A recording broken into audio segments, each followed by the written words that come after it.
Welcome to the Big Four Accounting Firms podcast, brought to you by big4accountingfirms.com and the Big Four Accounting Firms YouTube channel.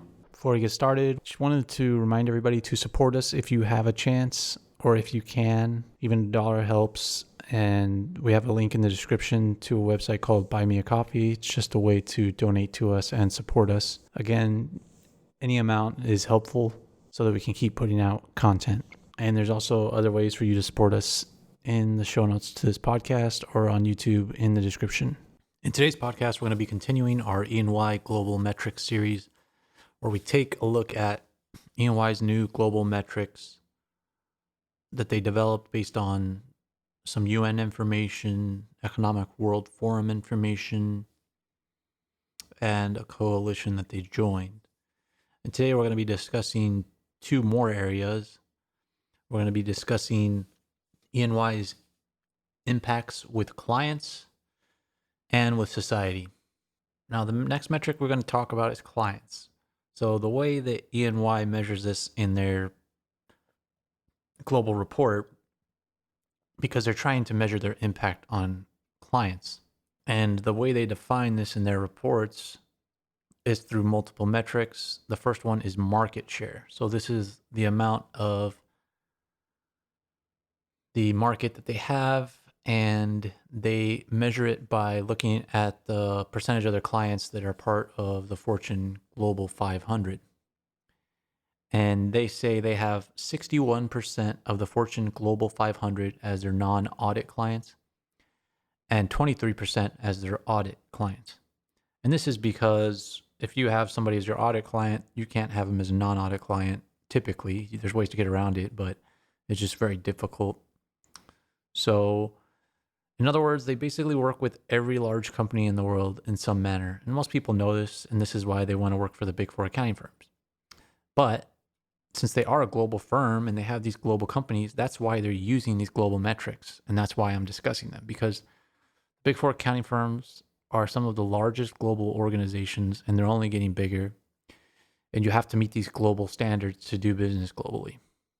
And another interesting metric they have in this area is a metric regarding their work on IPOs, initial public offerings in equity markets. And according to E&Y, they are number one in audit markets of IPOs globally based on the number of deals that they've worked on. And they are fourth in ranking by proceeds raised for IPOs. And that's in 2020. And in past years, they've shown that they've been as high as number one in both categories. And this is most likely due to E&Y's audit expertise in the tech industry, because they're specialists in the tech industry. And that also explains, if you're an expert in tech industry in audit, it explains how they're number one in the number of deals, but lower in the amount of money raised, because tech company audits are not actually that much revenue for the Big Four accounting firms. The next metric that we are going to discuss is societal impact. This is like the third overall global metric that E&Y uses in their report. And we'll be covering the fourth one in a later podcast. And this is part of their ESG metrics. In this area, E&Y measures things like engagement compliance. And this means the number of engagements without findings from regulators. And these numbers haven't really improved over the years, unfortunately. They report about 75% of their engagements being compliant. And I would say this is an impact on society, since society trusts financial statements.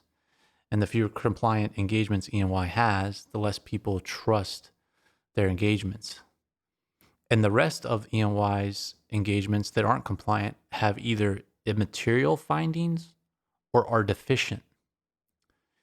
And per this report, E&Y shows that they run at about a 6% deficiency rate in their engagements each year. And I think they need to improve in this area, because 6% deficiency just doesn't make sense, because most of these audits are exactly the same. A lot of these companies don't do anything different. So why is E&Y still getting these deficiencies and the numbers aren't going down? But the good thing about this is at least they are actually making the data public now.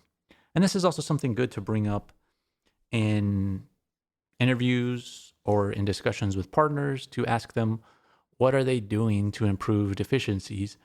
And do they think it's possible for this number to come down? I don't think it is, just because of the risk reward analysis that the Big Four do, but it's just interesting and something good to bring up. E&Y also reports the number of hours invested in their communities each year. They report it in this societal metric area. And this is the amount of hours that their employees volunteer with charitable initiatives or organizations. And E&Y has gone from just over 700,000 hours invested in 2018 to almost 800,000 in 2020. And this is important to know if you are going to work at E&Y or any of the Big Four. You need to get involved in the community, and you need to take credit for it when you do, because as you see here, they're measuring the number of hours volunteered. So if you volunteer and you don't take credit for it, then E&Y can't take credit for it. And they're going to really like you, and your superiors are going to like you the more you get involved in the community and the more you record your time.